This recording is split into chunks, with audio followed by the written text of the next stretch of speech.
नमस्कार श्रोता मित्रों, रश्मि की दुनिया में आपका स्वागत है। कहानी का अगला भाग सुनने से पहले हम मोहन राकेश की कहानी मिस पॉल के बारे में थोड़ी जानकारी हासिल करते हैं। यह कहानी महानगरीय जीवन की त्रासदी को अभिव्यक्त करती है। प्रस्तुत कहानी में एक अविवाहित नौकरी पेशा महिला मिस पॉल के जीवन की कुंठा, घुटन और अकेलेपन की समस्या का गंभीर चित्रण हुआ है। यह महिला दिल्ली जैसे महानगर में रहते हुए भी अपने आप को उदास, हताश और निराश महसूस करती है, क्योंकि वह सुडौल, खूबसूरत और सुंदर नहीं है। वह अपने मोटापे को छिपाने की कोशिश करती है और अपने बनाव श्रृंगार पर बहुत सारे पैसे खर्च करती है। बावजूद इसके दफ्तर में अपने सहकर्मियों के ताने सुनने पड़ते हैं। परिणाम स्वरूप उसके मन में दफ्तर के लोगों के प्रति नकारात्मक भावना बन जाती है। वह दफ्तर के किसी व्यक्ति को बात करने लायक ही नहीं समझती और चुपचाप रहती है। उसकी दफ्तर में केवल एक व्यक्ति से बनती है, वह मिस्टर रणजीत है। वह यह भी जानती है कि दफ्तर के आदमी उसके और रणजीत के रिश्ते पर भी गंदे कमेंट करते हैं। इन सभी से तंग आकर वह एक दिन अचानक दिल्ली की नौकरी छोड़कर रायसन नामक छोटे से गांव में आकर रहने लगती है। जिस समय मिस पॉल दिल्ली नौकरी को छोड़कर चली गई थी, उस समय रणजीत भी दिल्ली में नहीं था। वह लंबी छुट्टी से बाहर गया था और उसे दफ्तर लौटने के बाद पता चला कि मिस पॉल ने नौकरी छोड़ दी है। एक बार रणजीत कुल्लू मनाली घूमने चला जाता है। जब वह एक दिन बस से उतर रहा होता है, तब उसे मिस पॉल रायसन के डाकखाने में पोस्टमास्टर से बातें करते हुए दिखाई देती है। दोनों की मुलाकात होती है, लेकिन रणजीत की बस चल देती है और दोनों के बीच ज़्यादा बातचीत नहीं हो पाती। रणजीत को पछतावा होता है और वह दूसरी बस पकड़कर मिस पॉल से मिलने वापस आता है।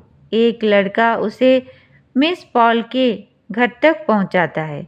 वहां जाकर रणजीत देखता है कि उसके कमरे में सारा सामान अस्त व्यस्त पड़ा है, जैसे कि दिल्ली में पड़ा रहता था।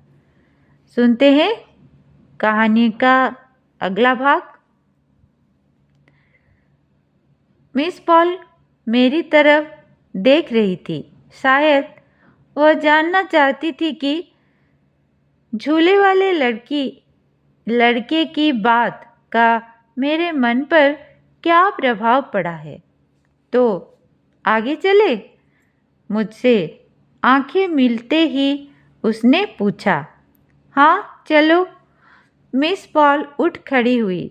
उसकी सांस कुछ कुछ फूल रही थी। वह चलती हुई मुझे बताने लगी कि वहाँ के लोगों में कितने तरह के अंधविश्वास हैं। जब पिंकी बीमार हुआ तो वहाँ के लोगों ने सोचा था कि किसी ने उसे कुछ खिला विला दिया है। ये अनपढ़ लोग हैं। मैंने इनकी बातों का विरोध भी नहीं किया। ये लोग अपने अंधविश्वास एक दिन में थोड़े ही छोड़ सकते हैं। इस चीज़ में जाने अभी कितने बरस लगेंगे। और रास्ते में चलते हुए वह बार बार मेरी तरफ देखती रही कि मुझे उसकी बात पर विश्वास हुआ है या नहीं। मैंने सड़क से एक छोटा सा पत्थर उठा लिया था और चुपचाप उसे उछालने लगा था। काफ़ी देर तक हम लोग खामोश चलते रहे। वह खामोशी मुझे अस्वाभाविक लगने लगी तो मैंने मिस पॉल से वापस घर चलने का प्रस्ताव किया।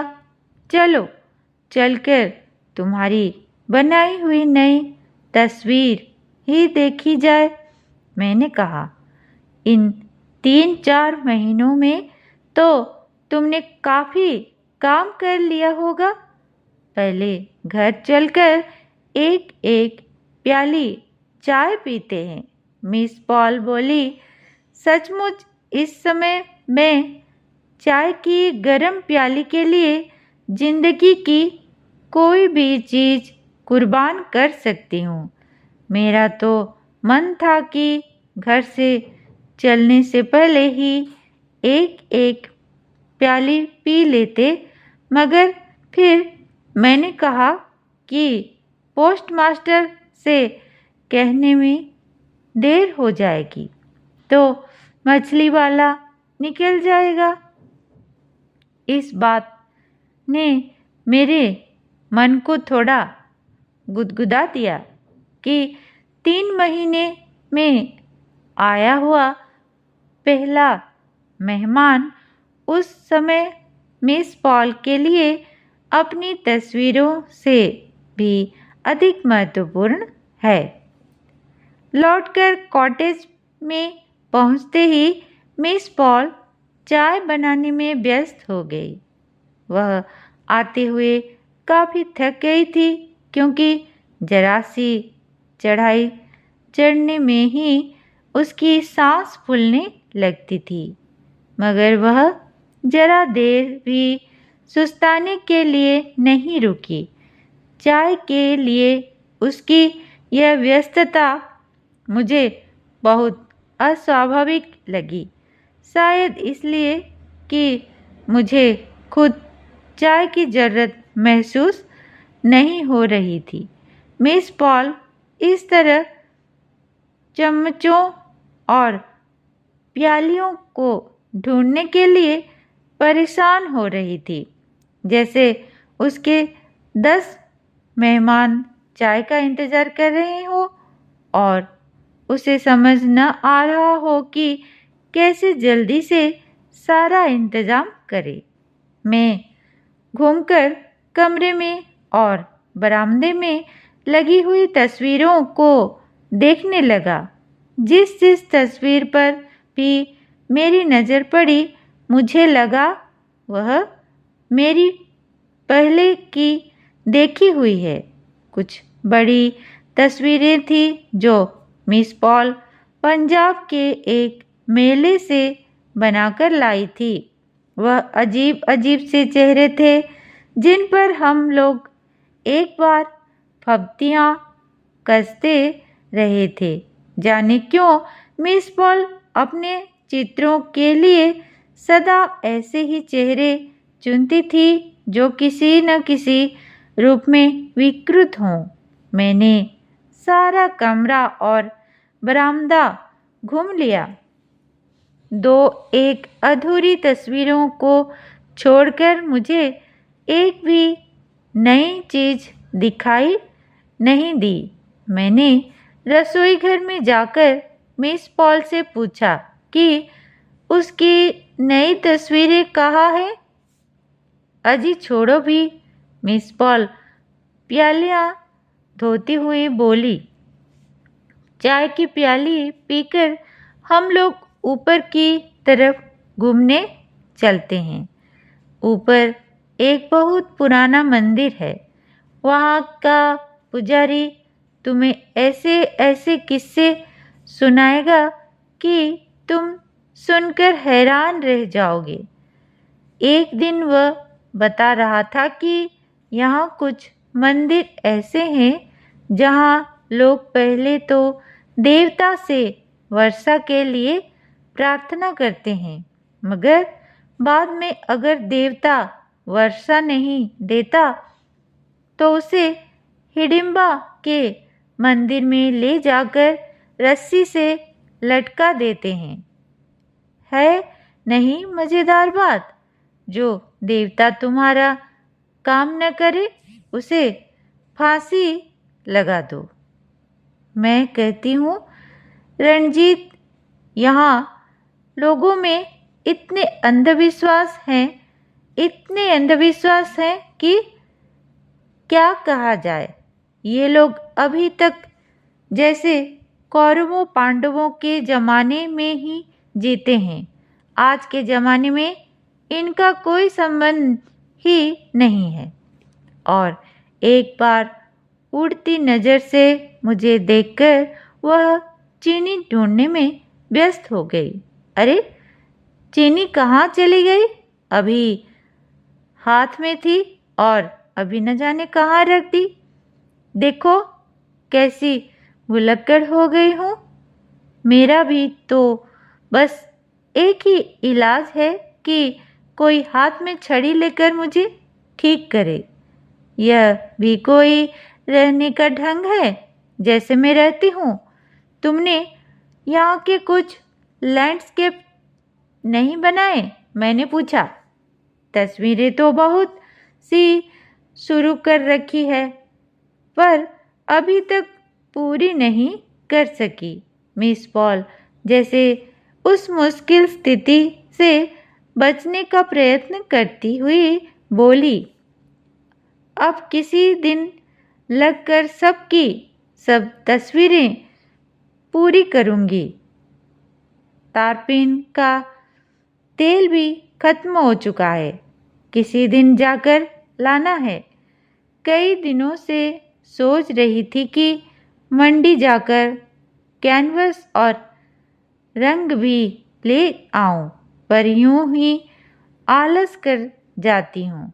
कुछ ड्राइंग पेपर भी जल्द कराने हैं। अब जाऊंगी किसी दिन और सारे काम एक साथ ही कर आऊंगी। बात करते हुए मिस पॉल की आंखें झुकी जा रही थी, जैसे वह अपने ही सामने किसी चीज के लिए अपराधी हो और लगातार बात करके अपने अपराध के अनुभव को छिपाना चाहती हो। मैं चुप रहकर उसे चाय में चीनी मिलाते देखता रहा। उसे देखते हुए उस समय मेरे मन में कुछ वैसी उदासी भरने लगी जैसी एक निर्जन समुद्र तट पर या ऊंची पहाड़ियों से घिरी हुई किसी एकांत पथरीली घाटी में जाकर अनायास मन में भर जाती है। कल से एक तो मैं अपने घर को ठीक करूंगी। मिस पॉल क्षण भर बाद भी फिर उसी तरह बिना रुके बात करने लगी। एक तो घर का सारा सामान ठीक ढंग से लगाना है। तुम्हें पता है मैंने कितने चाव से दिल्ली में अपने कमरे के लिए जाली के पर्दे बनवाए थे। वे पर्दे यहाँ ज्यों के त्यों बक्स में बंद पड़े हैं। मेरा लगाने को मन ही नहीं हुआ। मैं कल ही तरखाना से कहकर पर्दों के लिए चौखटे बनवाऊंगी। खाने पीने का थोड़ा बहुत सामान भी घर में रखना ही चाहिए। बिस्कुट, मक्खन, डबल रोटी और अचार का होना भी बहुत ज़रूरी है। जो चीज़ें कुल्लू से मिल जाती है वे तो मैं लाकर रख ही सकती हूँ। तारपीन का तेल भी मुझे कुल्लू से ही मिल जाएगा। उसने चाय की प्याली मेरे हाथ में दे दी, तो भी मेरे मुंह से कोई बात नहीं निकली और मैं चुपचाप छोटे छोटे घूंट भरने लगा। मेरे मन को उस समय एक तरह की जड़ता ने घेर लिया था। कहाँ मिस पॉल के बारे में दिल्ली के लोगों से सुनी हुई बात, और कहाँ उसके जीवन की यह एकांत विडंबना। ट्राउट मछली मिस पॉल की सारी परेशानी के बावजूद उस दिन उसे ट्राउट नहीं मिल सकी। पोस्टमास्टर ने बताया कि मछली वाला उस दिन आया ही नहीं। मिस पॉल के बहुत बहुत खुशामद करने पर भी मकान मालकिन का चौकीदार वाली दरिया से मछली पकड़ने के लिए राजी नहीं हुआ। उसने कहा कि वह अपनी छड़ी पॉलिश कर रहा है, उसे फुर्सत नहीं है। मिसेस एटकिंसन के बच्चों ने एक मछली पकड़ी थी, मगर उसके पति ने उस दिन खास तौर पर मछली की कतलियों के लिए कहा था, इसलिए वह अपनी मछली मिस पॉल को नहीं दे सकती थी। हाँ, पोस्टमास्टर ने फ्रेंच बीन जरूर भेज दिए। चावल और सूखे फ्रेंच बीन। रात की रोटी के लिए मिस पॉल का सारा उत्साह ठंडा पड़ गया। खाना बनाने में उसका मन भी नहीं लगा, जिससे चावल थोड़ा नीचे लग गए। खाना खाते समय मिस पॉल बस अफसोस ही प्रकट कर रही थी। मैं बहुत बदकिस्मत हूँ रणजीत, हर लिहाज में मैं बहुत ही बदकिस्मत हूँ। खाना खाने के बाद हम लोग बाहर मैदान में कुर्सियाँ लगाकर बैठ गए तो उसने कहा, वह सिर के पीछे हाथ रखे आकाश की ओर देख रही थी। 12वीं या 13वीं की रात होने से आकाश में 3 तरफ खुली चांदनी फैली थी। ब्यास की आवाज़ वातावरण में एक गूंज पैदा कर रही थी। वृक्षों की सरसराहट के अतिरिक्त मैदान की घास से भी एक धीमी सी सरसराहट निकलती प्रतीत होती थी। हवा तेज थी और सामने पहाड़ के पीछे से उठता हुआ बादल धीरे धीरे चांद की तरफ सरक रहा था। क्या बात है मिस पॉल, तुम इस तरह गुमसुम क्यों हो रही हो? मैंने कहा। चावल थोड़े खराब हो गए तो इसमें इस तरह उदास होने की क्या बात है? मिस पॉल सामने पहाड़ की धुंधली रेखा को देखती रही, जैसे उसमें कोई चीज खोज रही हो। मैं सोचती हूँ रणजीत कि मेरे जीने का कोई भी अर्थ नहीं है, उसने कहा, और वह मुझे अपने आरंभिक जीवन की कहानी सुनाने लगी। उसे बहुत बड़ी शिकायत थी कि आरंभ में अपने घर में भी उसे जरा सुख नहीं मिला, यहाँ तक कि अपने माता पिता का स्नेह भी उसे नहीं मिला। उसकी माँ ने अपनी माँ ने भी उसे प्यार नहीं किया। इसी वजह से 15 साल पहले वह अपना घर छोड़कर नौकरी करने के लिए निकल आई थी। सोचो, माँ को मेरा घर में रहना ही बुरा लगता था। पिताजी को मेरे संगीत सीखने से चिढ़ थी। वे कहा करते थे कि मेरा घर घर है, रंडी खाना नहीं। भाइयों का जो थोड़ा बहुत प्यार था वह भी भाभीियों के आने के बाद छिन गया। मैंने आज तक कितनी मुश्किल से अपनी पवित्रता को बचाए रखा है, यह मैं जानती हूँ। तुम सोच सकते हो कि एक अकेली लड़की के लिए यह कितना मुश्किल होता है। मेरा लाहौर की तरफ घूमने जाने को मन था और वहाँ कुछ तस्वीरें बनाना चाहती थी, मगर मैं वहाँ नहीं गई क्योंकि मैं सोचती थी कि मर्द की पशु शक्ति के सामने मैं अकेली क्या करूँगी। फिर तुम्हें पता है कि डिपार्टमेंट के लोग वहाँ मेरे बारे में कैसी बुरी बुरी बातें किया करते थे। इसलिए मैं कहती हूँ कि मुझे वहाँ के एक एक आदमी से नफरत है। वे तुम्हारे बुखारिया और मिर्जा और जोरावर सिंह। मैं तो कभी ऐसे लोगों के साथ बैठकर एक प्याली चाय भी पीना पसंद नहीं करती थी। तुम्हें याद है एक बार जब जोरावर सिंह ने मुझसे कहा था, और फिर वह दफ्तर के जीवन की कई छोटी मोटी घटनाएं दोहराने लगी। जब मैंने देखा कि वह फिर से उसी वातावरण में जाकर खामख्वाह अपना गुस्सा भड़का रही थी, तो मैंने उससे फिर कहा कि वह अब दफ्तर के लोगों के बारे में न सोचे, अपने संगीत और अपने चित्रों की बात ही सोचे।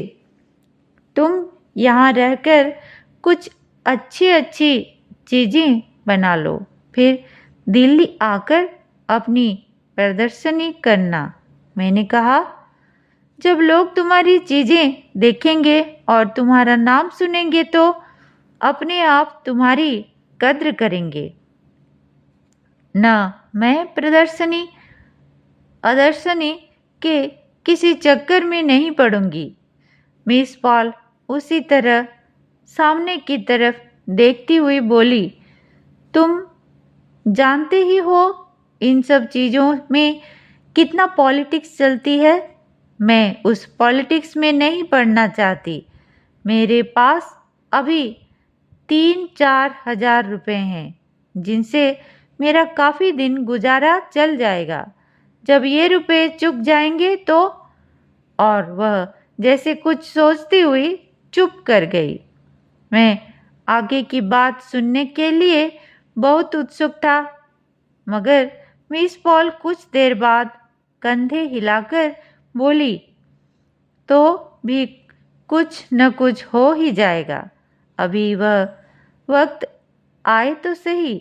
बादल ऊंचा उठ रहा था और वातावरण में ठंडक बढ़ती जा रही थी।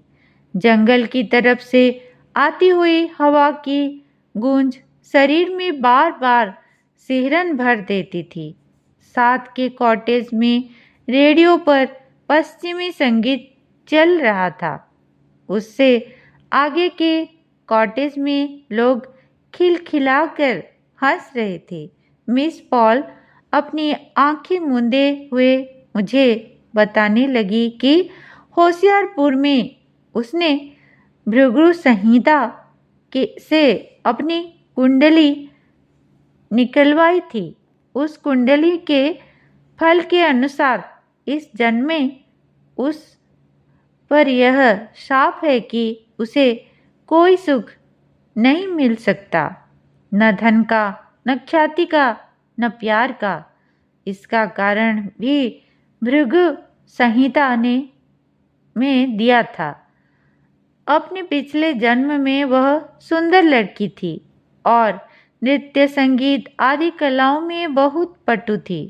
उसके पिता बहुत धनी थे और वह उनकी अकेली संतान थी। जिस व्यक्ति से उसका ब्याह हुआ वह बहुत सुंदर और धनी था, मगर मुझे अपनी सुंदरता और अपनी कला का बहुत मान था, इसलिए मैंने अपने पति का आदर नहीं किया। कुछ ही दिनों में वह बेचारा दुखी होकर संसार से चल बसा। इसीलिए मुझ पर अब यह शाप है कि इस जन्म में मुझे सुख नहीं मिल सकता। मैं चुपचाप उसे देखता रहा। अभी दिन में ही वह वहाँ के लोगों के अंधविश्वासों की चर्चा करती हुई उनका मजाक उड़ा रही थी। सहसा मिस पॉल भी बोलते बोलते चुप कर गई और उसकी आंखें मेरे चेहरे पर स्थिर हो गई। उसके लिपस्टिक से रंगे हुए ओंठों की तरह तह में जैसे उस समय कोई चीज कांप रही थी। काफी देर हम लोग चुप बैठे रहे। बादल ने चांद को छा लिया था और चारों तरफ गहरा अंधेरा हो रहा था। सहसा साथ के कॉटेज की बत्ती भी बुझ गई, जिससे अंधेरा और भी गहरा होने लगा। मिस पॉल उसी तरह मेरी तरफ देख रही थी। मुझे महसूस होने लगा कि मेरे आसपास की हवा कुछ भारी हो रही थी। मैं सहसा कुर्सी पीछे सरकाकर उठ खड़ा हुआ। मेरा ख्याल है कि अब रात काफ़ी हो गई है, मैंने कहा, इसलिए अब चलकर सो रहा जाए और बातें अब सुबह होंगी। हाँ हाँ, मिस पॉल भी अपनी कुर्सी से उठती हुई बोली, मैं अभी चलकर बिस्तर बिछा देती हूँ। तुम बताओ, तुम्हारा बिस्तर बरामदे में बिछा दूँ या? हाँ, बरामदे में ही बिछा दो, अंदर काफ़ी गर्मी होगी। देख लो, रात को ठंड हो जाएगी। कोई बात नहीं, बरामदे में हवा आती रहेगी तो अच्छा होगा।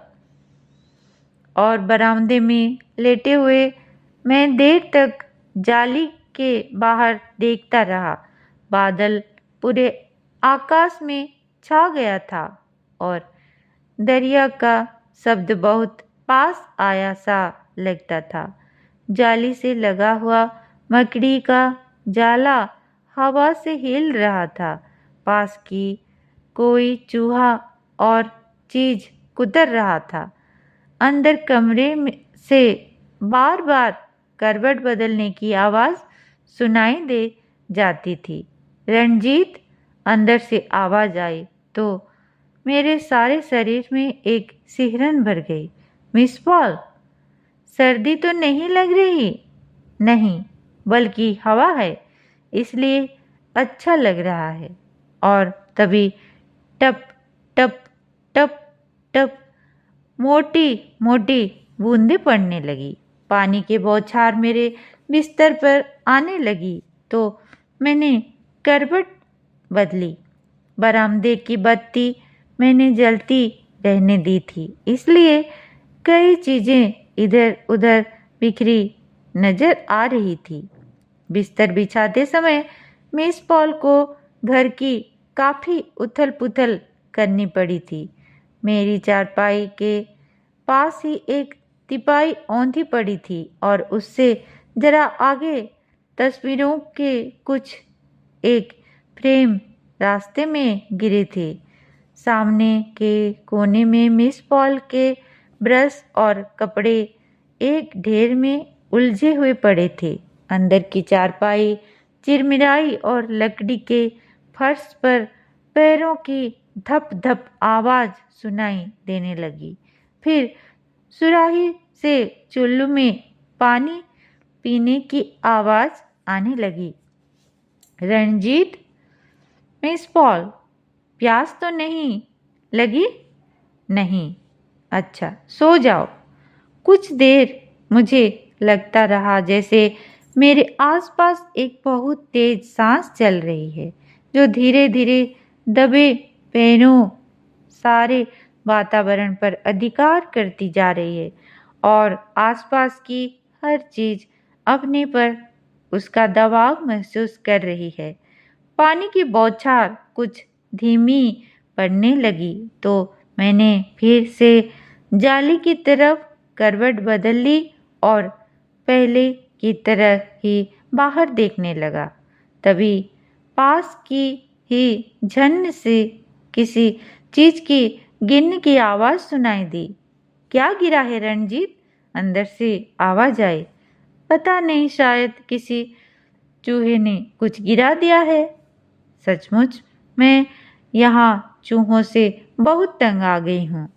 मैं चुप रहा। अंदर की चारपाई फिर चिरमिराई। अच्छा, सो जाओ। सारी रात पानी पड़ता रहा। सुबह सुबह वर्षा थम गई, मगर आकाश साफ नहीं हुआ। सुबह उठकर चाय के समय तक मेरी मिस पॉल से खास बात नहीं हुई। चाय पीते समय भी मिस पॉल अधूरे अधूरे टुकड़ों में ही बात करती रही। मैंने उससे कहा कि अब पहली बस से चला जाऊंगा, तो उसने एक बार भी मुझसे रुकने के लिए आग्रह नहीं किया। यूँ साधारण बातचीत में भी मिस पॉल काफ़ी तकल्लुफ़ बरत रही थी, जैसे किसी बिल्कुल अपरिचित व्यक्ति से बात कर रही हो। मुझे उसका सारा व्यवहार बहुत अस्वाभाविक लग रहा था। वह जैसे बात न करने के लिए ही अपने को छोटे छोटे कामों में व्यस्त रख रही थी। मैंने एक बार उससे हल्के से मजाक करने का भी प्रयत्न किया, जिससे तनाव हट जाए और मैं उससे ठीक से विदा लेकर जा सकूं, मगर मिस पॉल के चेहरे पर हल्की सी मुस्कुराहट भी नहीं आई। अच्छा, तो मिस पॉल, अब चलने की बात की जाए, आखिर मैंने कहा। तुम कल कह रही थी कि तुम भी कुल्लू तक साथ ही चलोगी, तो अच्छा होगा कि तुम आज ही वहाँ से अपना सारा सामान भी ले आओ। बाद में तुम फिर आलस कर जाओगी। नहीं, मैं आलस नहीं करूँगी, मिस पॉल बोली। किसी दिन जाकर जो जो कुछ लाना है सब ले आऊँगी। फिर बरामदे में बिखरे हुए कपड़ों को बिना मतलब ही उठाकर इधर से उधर रखते हुए उसने कहा, आज बरसात का दिन है, इसलिए आज नहीं जाऊंगी। कल या परसों किसी समय देखूंगी। लाने के लिए कितनी ही चीज़ें हैं, इसलिए अच्छी तरह से सब सोच कर जाना चाहिए। आज घिरा हुआ दिन है, इसलिए आज नहीं। घिरा हुआ दिन है तो क्या घर का सामान नहीं आएगा? मैंने अपने आग्रह से उसे सुलझाने की चेष्टा करते हुए कहा। तुम मुझे बताओ कि घी और तारपीन के डिब्बे कहाँ रखे हैं? कोई बड़ा थैला हो तो वह भी साथ में ले लो। फुटकर चीज़ें उसमें आ जाएंगी। यहाँ से जो भी बस मिलेगी उसमें हम लोग साथ साथ चलेंगे। मैं कुल्लू से 12 बजे की बस पकड़कर आगे चला जाऊंगा। तुम्हें तो उधर से लौटने के लिए सारा दिन बसें मिलती रहेगी। मैं जानबूझकर इस तरह बात कर रहा था जैसे मिस पॉल का साथ चलना निश्चित ही हो। हालांकि मैं जानता था कि वह टालने का पूरा प्रयत्न करेगी। मिस पॉल इधर से उधर जाती हुई ढूंढ ढूंढ कर अपने करने के लिए काम निकाल रही थी।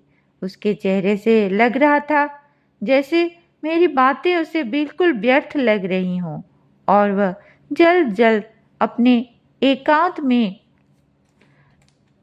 लौट जाना चाहती थी।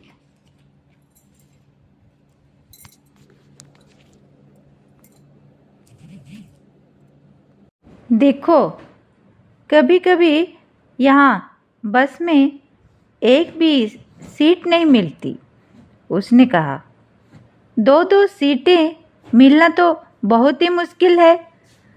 तुम मेरी वजह से अपनी 12 बजे की बस क्यों मिस करते हो? तुम चले जाओ। मैं कल या परसों जाकर जो कुछ भी मुझे लाना है ले आऊँगी। और जैसे सहसा कोई काम याद आ जाने से वह जल्दी से अपना चेहरा दूसरी तरफ हटाए हुए कमरे में चली गई। कुछ देर में वह पेटीकोट के लिए हुए कमरे से बाहर आई। पेटीकोट को टिड्डियाँ काट गई थीं। उसने जैसे नुकसान की परेशानी की वजह से ही चेहरा सख्त किए हुए उसे एक तरफ कोने में फेंक दिया और किसी तरह कठिनाई से बोली, मैंने तुमसे कह दिया है कि तुम चले जाओ। तुम्हें पता है कि मुझे तो अकेली को ही 2 सीटें चाहिए। ये सब बहाने तुम रहने दो।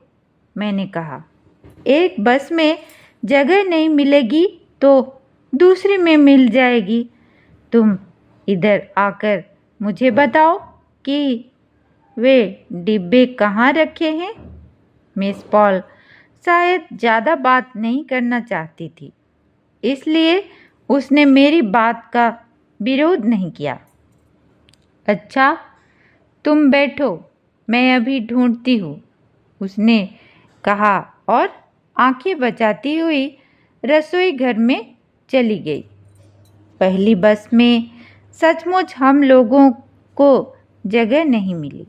ड्राइवर ने बस वहाँ रोकी ही नहीं और हाथ के इशारे से कह दिया कि बस में जगह नहीं है।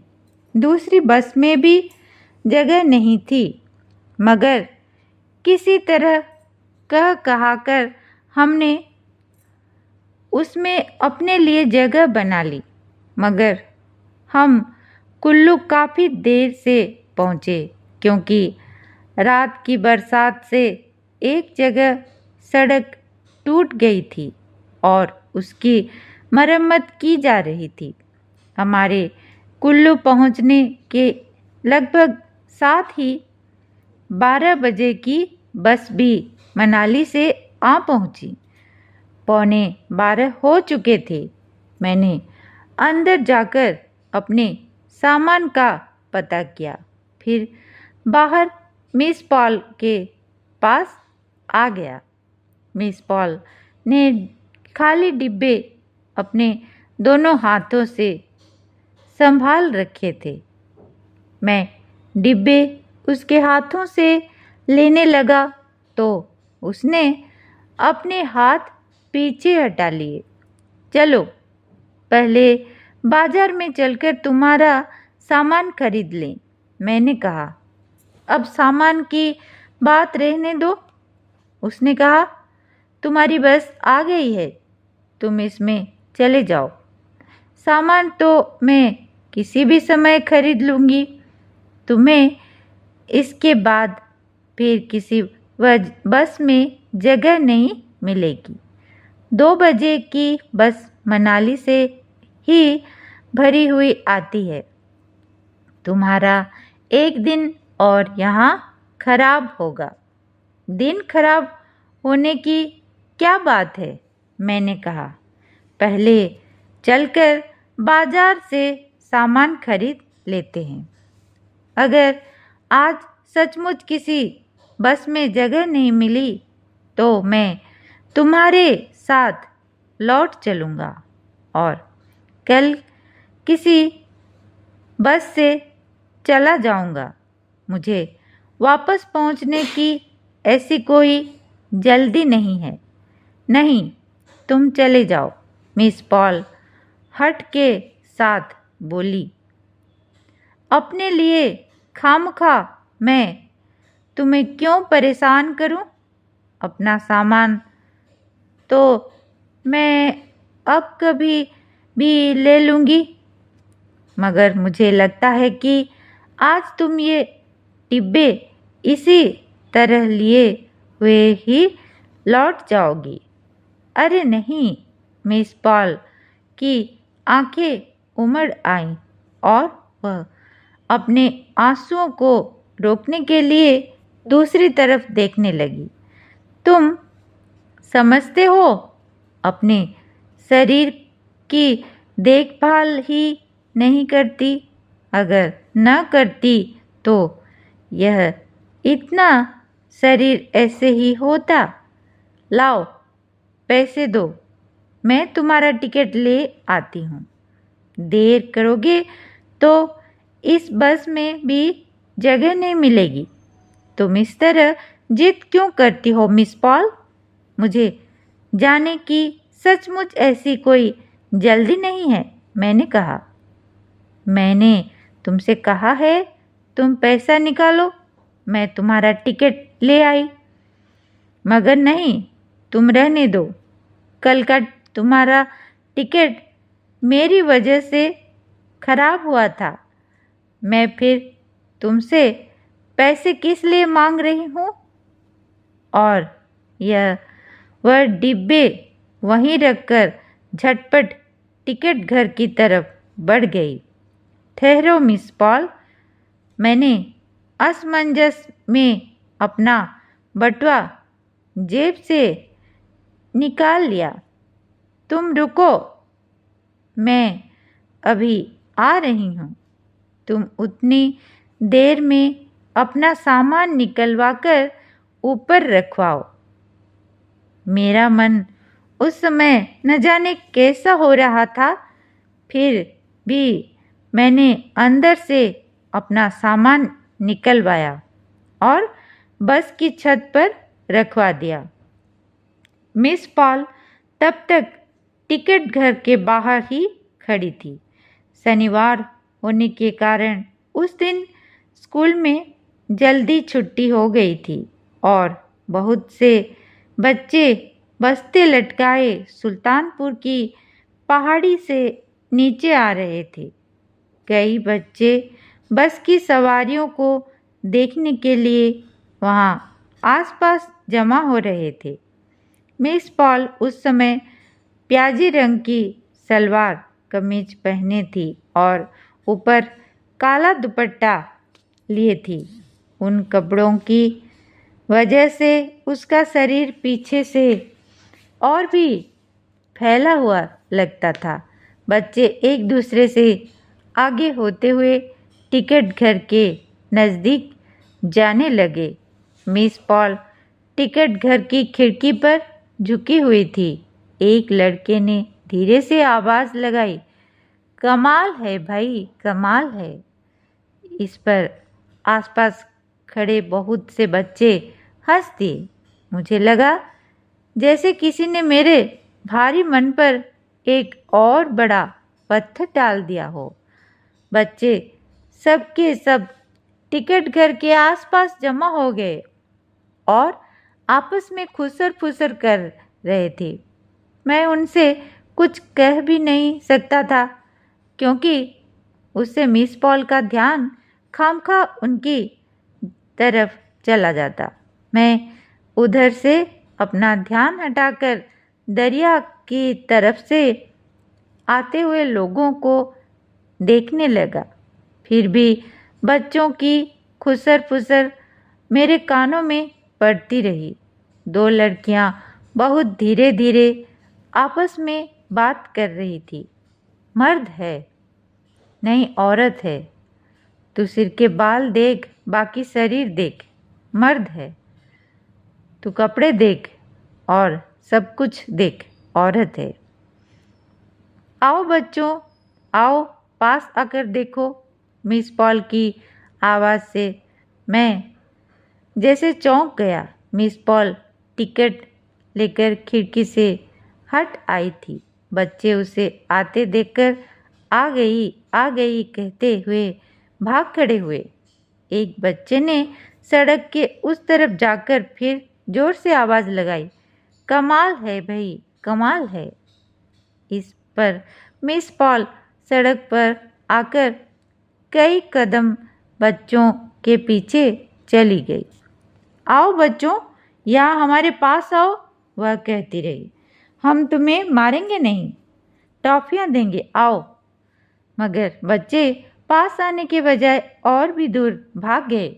मिस पॉल कुछ देर सड़क के बीच रुकी रही और फिर लौटकर मेरे पास आ गई। उस समय उसके चेहरे का भाव बहुत विचित्र लग रहा था। उसकी आंखों में आए हुए आंसू नीचे गिरने को हो रहे थे और फिर झुठलाने के लिए एक फीकी हंसी का प्रयत्न कर रही थी। उसने अपने ओठों को जाने किस तरह काटा था कि एकाध जगह से उसकी लिपस्टिक नीचे फैल गई थी। उसकी घिसी हुई कमीज की सिवनें कंधे के पास से खुल रही थीं। खूबसूरत बच्चे थे नहीं, उसने आंखें झपकाते हुए कहा। मैंने उसकी बात का समर्थन करने के लिए सिर हिलाया तो मुझे लगा कि मेरा सिर पत्थर की तरह भारी हो गया है। उसके बाद मेरी समझ में कुछ नहीं आया कि मिस पॉल मुझसे क्या कह रही है और मैं उसका क्या बात कर रहा हूँ। जैसे आँखों और शब्दों के साथ विचारों का कोई संबंध नहीं रहा था। मुझे इतना याद है कि मैंने मिस पॉल को टिकट के पैसे देने का प्रयत्न किया, मगर वह पीछे हट गई और मेरे बहुत अनुरोध करने पर भी अपने पैसे नहीं लिए। मगर किस अवचेतन प्रक्रिया से हम लोगों के बीच अब तक बातचीत का सूत्र बना रहा, यह मैं नहीं जान सका। मेरे कान उसे बोलते सुन रहे थे और अपने को भी, परंतु वे जैसे दूर की ध्वनियाँ थी, अस्फुट, अस्पष्ट और अर्थहीन, जो बात में ठीक से न सुन सका। वह यही थी। और वहाँ जाकर रणजीत, दफ्तर में मेरे बारे में किसी से बात मत करना, समझे? तुम्हें पता ही है वे लोग कितने अच्छे हैं, ओछे हैं। बल्कि अच्छा होगा कि तुम किसी को भी यह भी न बताओ कि तुम मुझे यहाँ मिले थे। मैं नहीं चाहती कि वहाँ कोई भी मेरे बारे में कुछ जाने या बात करे, समझे? बस तब स्टार्ट ही हो रही थी और मैं खिड़की से झांककर मिस पॉल को देख रहा था। बस चली तो मिस पॉल हाथ हिलाने लगी। दोनों खाली डिब्बे वह अपने हाथों में लिए हुए थी। मैंने भी एक बार उसकी तरफ हाथ हिलाया और बस के मुड़ने तक हिलते हुए खाली डिब्बों की ही देखता रहा। कहानी यहीं समाप्त होती है। धन्यवाद श्रोता मित्रों। इसी तरह आगे एक नई कहानी के साथ और एक वीडियो में मैं आपसे फिर मिलूंगी। धन्यवाद।